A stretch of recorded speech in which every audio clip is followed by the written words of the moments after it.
آخری راتوں میں اگر شب جمعہ میں یہ دعا پڑھیں تو بہت بہتر ہے۔ ویسے یہ دعا سال بھر کبھی بھی پڑھی جا سکتی ہے۔ ہر وہ انسان جو توبہ کرنا چاہتا ہے صدق دل سے اللہ کے سامنے، ہر وہ انسان جو اللہ سے ڈرتا ہے، اسے دعا یہ والی جسے دعائے توبہ کہتے ہیں ضرور سننا چاہیے۔ بسم اللہ الرحمن الرحیم۔ بار الہ 3 ایسی باتیں ہیں کہ جو مجھے تیری بارگاہ میں سوال کرنے سے روکتی ہیں، اور ایک بات ایسی ہے جو سوال کرنے پہ آمادہ کرتی ہے۔ جو باتیں مجھے روکتی ہیں وہ یہ ہیں، ایک تو روکتا ہے مجھے وہ حکم جو تو نے مجھے دیا مگر میں نے اس کی بجاوری میں تاخیر کی، دوسرا وہ جس کام کو کرنے کے لیے تو نے مجھے منع کیا اس کو کرنے میں نے جلدی کی، اور تیسری وہ جو تو نے نعمت مجھے عطا کی اس کا شکر ادا کرنے میں نے کوتاہی کی،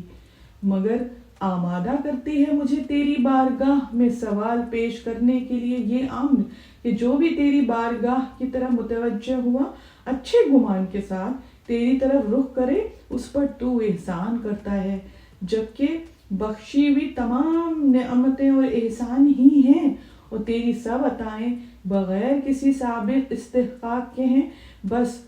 اب میں اپنے اے معبود تیری عزت کے دروازے پہ کھڑا ہوں، اس طرح کہ جس طرح سے ایک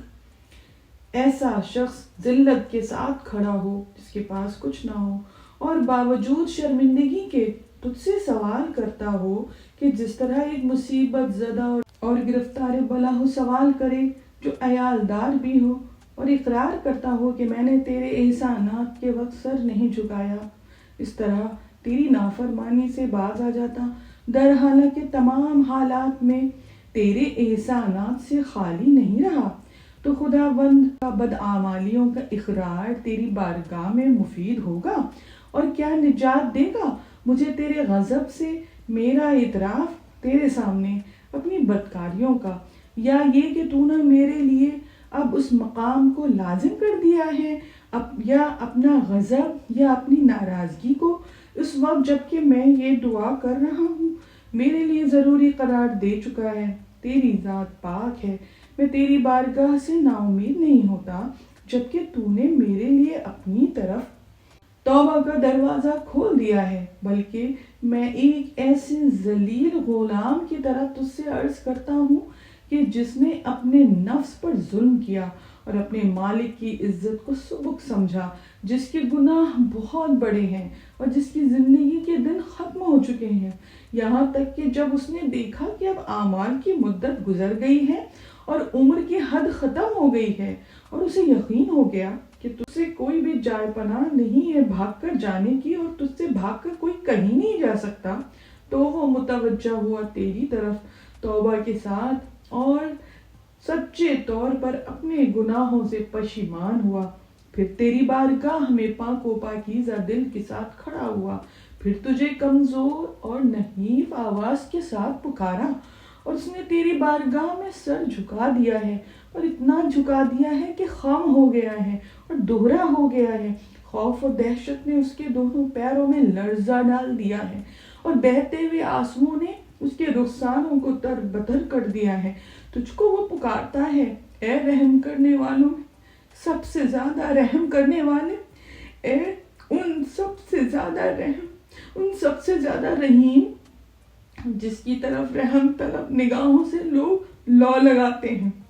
اور اے مہربان ترین تمام ایسوں سے جن کے بخشش طلب کرنے میں چکر کاٹتے ہیں، اور اے وہ کہ جس کی معافی اس کے بدلے سے زیادہ ہے، اور جس کی رضامندی اس کے غضب سے بڑھی ہوئی ہے، اور اے وہ کہ جس نے اپنی تعریف ہی اپنے بندوں کے سامنے یہ قرار دی ہے کہ وہ گناہوں سے خوب درگزر کرتا ہے، اور اے وہ کہ جس نے اپنے بندوں کو قبولیت توبہ کا عادی کر دیا ہے، اور اے وہ کہ جو ان کی خرابیوں کو دور کرتا ہے توبہ کے سبب نے، اور اے وہ کہ جو اپنے بندوں کے تھوڑے سے اعمال کو بھی پسند کر لیتا ہے، اور اے وہ کہ جو بدلہ دیتا ہے ان کے تھوڑے سے اعمال کا بہت زیادہ جزا سے، اے وہ کہ جو بندوں کی دعا قبول کرنے کا ذمہ دار ہوا کر لیا ہے بندوں سے کہ وہ اپنے فضل و کرم سے بہترین عوض عطا فرمائے گا۔ ان تمام نافرمان بندوں میں سب سے بڑھا ہوا ہوں، نہیں ہوں کہ جن کو تو نے بخش دیا، اور نہ میں ان لوگوں میں سب سے زیادہ ملامت کے قابل ہوں کہ جنہوں نے تیری بارگاہ میں معذرت کی اور تو نے توبہ قبول کر لی، اور نہیں میں ان سب سے زیادہ ظالم ہوں کہ جنہوں نے توبہ کی تیری بارگاہ میں اور تو نے اپنی رحمت کی طرف پلٹا دیا انہیں۔ میں اسی جگہ تیری بارگاہ میں توبہ کرتا ہوں ایسے شخص کی طرح جو شرمندہ ہو اپنے کاموں پر اور خوفزدہ ہو ان گناہوں سے جو اس پر اکٹھا ہو گئے ہوں، اور سچے دل سے شرمندہ ہو ان گناہوں پر جس میں وہ مبتلا ہو، اور یہ بھی چاہتا ہو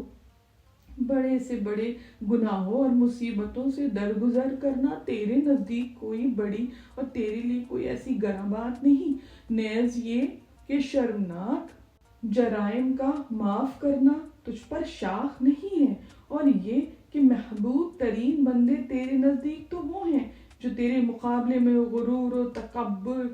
نہ کریں اور مغفرت طلب آموزش کرنے کا پابند ہوں۔ اور میں جرات کرتی ہوں تیری بارگاہ میں اس بات سے کہ تیرے مقابلے میں غرور کروں، اور پناہ مانگتی ہوں تجھ سے اس بات سے کہ اصرار کروں، اور طلب آموزش کرتی ہوں تجھ سے ان فرائض میں کہ جن کی بجا آوری میں نے کوتاہی کی ہے، اور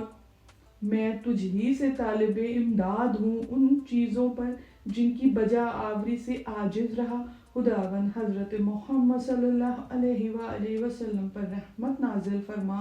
اور مجھے وہ حقوق عطا فرما جو بحیثیت بندے تیرے ذمے ہیں، اور معاف فرما دے وہ حقوق جو تیرے ذمے ہوتے ہیں، اور مجھ کو پناہ میرا کس چیز سے کہ جس سے خوف کرتے ہیں بدعمال، کیونکہ تو معافی اور بخشش سے بھرا ہوا ہے، اور تجھ سے بخشش کی امید ہے، اور تو درگزر کرنے میں مشہور ہے۔ تیرے سوا میری حاجت کے لیے کوئی مقصد نہیں، اور نہ تیرے سوا کوئی میرے گناہوں کو بخشنے والا ہے۔ تیری ذات تو بہت بلند ہے، اور میں اپنے بارے میں اگر خوف رکھتی ہوں تو بس تجھ ہی سے، کیونکہ تو ہی اس بات کا مستحق ہے کہ تجھ سے خوف کیا جائے، اور تو ہی بخشنے والا ہے۔ بار الہ حضرت محمد صلی اللہ علیہ وآلہ وسلم پر رحمت نازل فرما، اور میری حاجت پوری کر، اور نیز دلی مقاصد پورا کر، میرے گناہوں کو بخش دے، اور میرے خوفزدہ حالات اور اضطراری کیفیت میں اطمینان عطا کر۔ تو ہی ہر چیز پر قدرت رکھنے والا ہے، اور یہ سب باتیں تیرے لیے آسان ہیں۔ اے تمام جہانوں کے پروردگار، میری توبہ کو قبول کر لے، میری توبہ کو قبول کر لے، میری توبہ کو قبول کر لے۔ اللہم صلی علی محمد وآل محمد، آمین۔